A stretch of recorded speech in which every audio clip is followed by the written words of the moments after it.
Bien-aimés dans le Seigneur, c'est pour moi une grande joie de vous retrouver sur notre chaîne, la chaîne de la vie, Béni TV. L'occasion, comme vous devez certainement vous en douter, à la période à laquelle nous sommes, n'est autre que la conférence des élus du Rocher des siècles. La Cérose 2013, 6e édition, vient nous donner l'opportunité d'oublier, ou tout au moins d'essayer d'oublier la Cérose 2012 et les Céroses précédentes. Avant d'aller à la Cérose 2013, permettez-moi de vous parler un peu de la Cérose 2012 et des Céroses précédentes. La Cérose est un événement crucial, un événement majeur dans l'histoire de l'Église, dans le district d'Abidjan et pour la Côte d'Ivoire tout entière. Aujourd'hui, par la grâce de Dieu, elle a connu et pris des proportions jusqu'à toucher donc les extrémités de la terre. Nous bénissons le Seigneur pour ça. Mais c'est une histoire qui a commencé en 2008. Nous avons commencé donc cette belle aventure avec le Seigneur Jésus en 2008. Il y a eu donc la première Cérose. Il y a eu la Cérose 2009. Il y a eu la Cérose 2010. Ensuite est venue celle de 2011. Dans un climat plutôt timoré, parce que celle de 2011 s'est tenue après les événements donc sociaux, politiques que nous avons connus ici en Côte d'Ivoire. Et nous avons été assez audacieux à cette époque-là.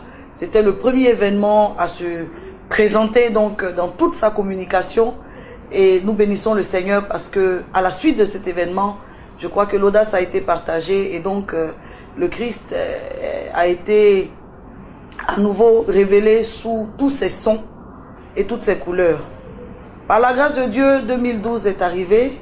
La Cérose 2012 s'est présentée sous le thème de dimension royale. Nous avons été extraordinairement bénis par les orateurs qui sont venus des 4 coins du monde, avec lesquels nous avons fait cette Cérose. Le peuple de Dieu a été enrichi, le peuple de Dieu a été béni, les serviteurs de Dieu, les fidèles, tous ensemble nous avons été nourris à la Cérose 2012. Les temps sont passés, voici la Cérose 2013 se présente à vous. Le thème de cette année est tiré de Exode chapitre 32 en son verset 10. Mais je ferai de toi une grande nation. Beaucoup de programmes se tiennent. J'avoue, et c'est une confidence que je veux vous faire, que la Cérose venait sous un autre thème.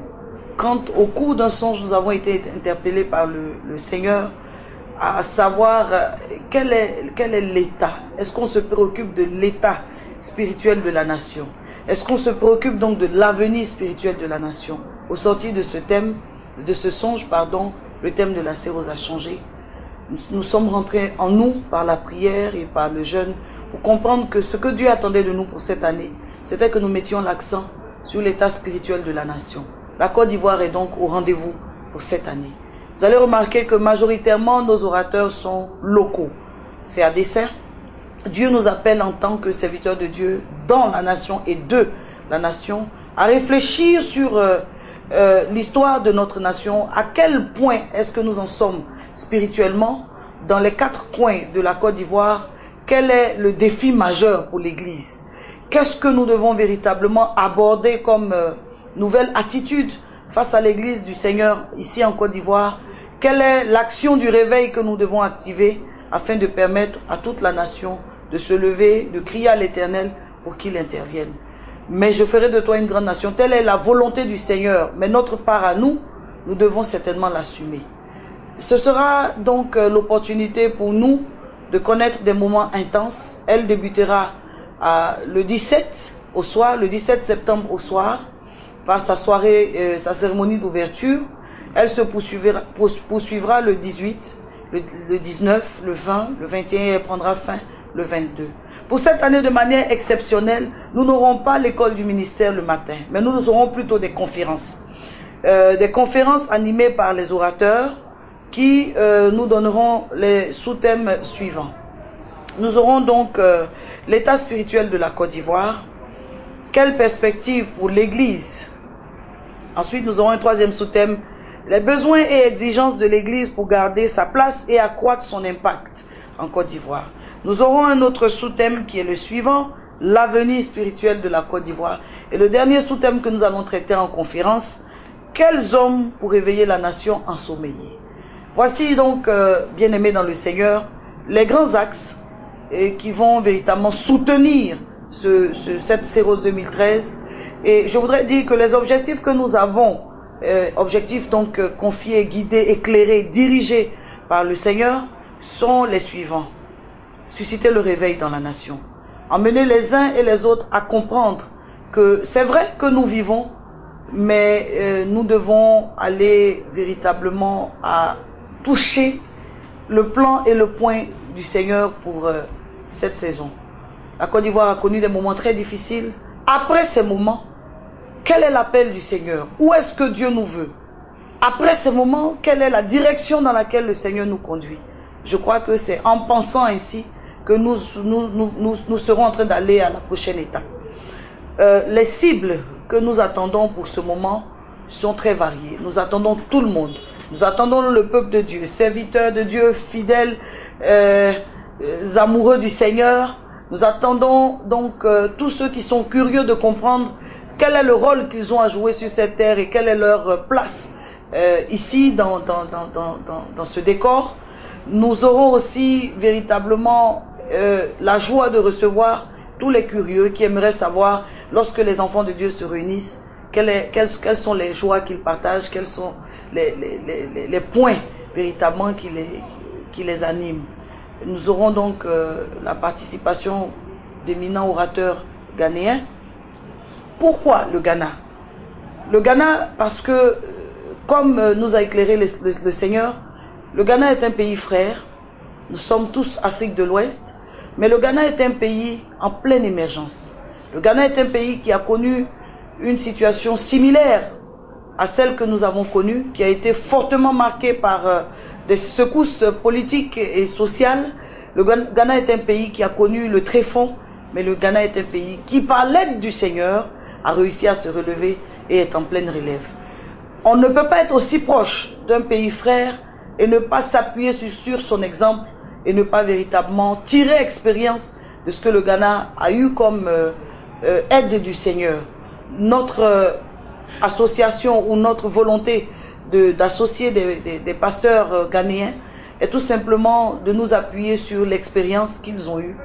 Comment est-ce que par le réveil spirituel ils sont sortis de leur crise et comment est-ce que le peuple de Dieu véritablement... Aujourd'hui, vous êtes au Ghana un dimanche, à partir de 8h, 8h30, il est impossible de voir quelqu'un dans les rues. Tout le monde en train d'élever la voix vers le Seigneur pour rendre grâce à Dieu. C'est un réveil qui nous séduit. Nous bénissons le Seigneur. Nous voulons que ce réveil nous contamine. Nous voulons que la Côte d'Ivoire comprenne que sa situation, ou du moins la situation qui lui est arrivée, n'était ni une malédiction, ni une condamnation, mais c'était tout simplement un passage par lequel elle était obligatoirement condamnée à passer pour aller à l'étape suivante, rentrer dans sa prochaine étape. Il sera donc question de venir boire à cette source-là, à la source de la nation, du besoin de la nation, du réveil pour la nation. Après quoi, nous croyons que donc la Côte d'Ivoire entrera dans une nouvelle saison, dans la saison de Genèse 1,26. Elle sera féconde, elle entrera dans sa pleine fécondité, elle sera dans sa multiplication, elle sera en train de remplir les objectifs du Seigneur pour elle et certainement, elle sera en train de dominer parmi toutes les nations alentour. L'appel que je voudrais lancer, peut-être permettez-moi avant l'appel de dire où est-ce que nous en sommes. Nous en sommes à nous activer à recevoir tous ceux qui viennent. Nous avons des bien-aimés qui viennent d'ici et d'ailleurs. Nous attendons des délégations de l'intérieur comme de l'extérieur. Nous nous attelons à nous organiser. L'hébergement est pris en compte par notre staff d'organisation. La restauration est prise en compte par notre staff d'organisation.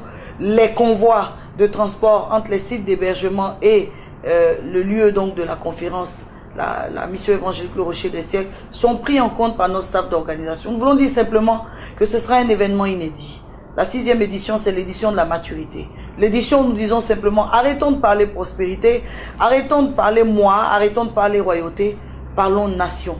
Notre paix dépend de la paix de la nation. Notre avenir, notre stabilité, notre croissance dépend aussi de la croissance de la nation. Travaillons la nation afin que tous ensemble, nous soyons travaillés par le Seigneur.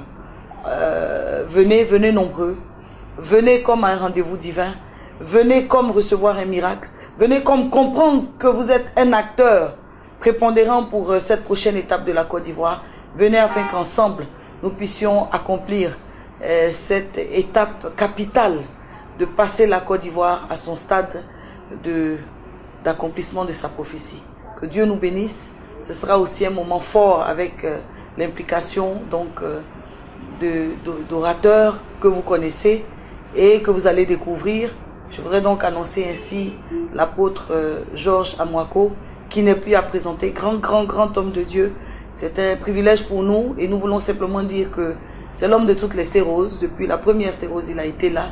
Et par la grâce de Dieu, nous croyons qu'il sera là avec nous pour toutes les séroses à venir. Il sera donc avec nous. Bishop Amazou Alexandre sera avec nous. Il a aussi fait toutes les séroses. Il sera donc à cette sérose 2013, 6e édition, pour que véritablement sa note, au-delà de tout, ce sont les hommes de la nation, sa note soit apportée. L'orateur qui intervient pour la première fois à la sérose, mais pour lequel nous attendons beaucoup, nous savons qu'il sera une bénédiction pour nous, c'est le bishop Jean-François Komoé, ambassade des vainqueurs. Nous voulons bénir le Seigneur pour sa participation cette année. Et nous sommes sûrs que sa participation sera une bénédiction pour tous les sérosophiles. Soyez bénis, nous vous attendons et que cette sérose soit une bénédiction pour chacun d'entre nous. N'oubliez pas, la nuit prophétique, ce sera avec le prophète Kwameza du Ghana. Il n'est pas un homme à présenter au Ghana. Ici, nous allons le découvrir, mais c'est un homme tranchant dans la dimension prophétique. Nous avons aussi le pasteur Emmanuel, qui nous vient aussi du Ghana, qui sera l'homme des conférences, qui va véritablement nous éclairer sur la sortie du Ghana. Venez afin qu'ensemble, nous puissions vivre une sérose extraordinaire. Soyez bénis, que Dieu nous bénisse. Rendez-vous à la sérose. Vous voulez nous contacter, n'oubliez pas, regardez les numéros qui affichent au bas de l'écran. Contactez-nous afin que nous puissions prendre en compte votre présence et votre participation. Que Dieu vous bénisse.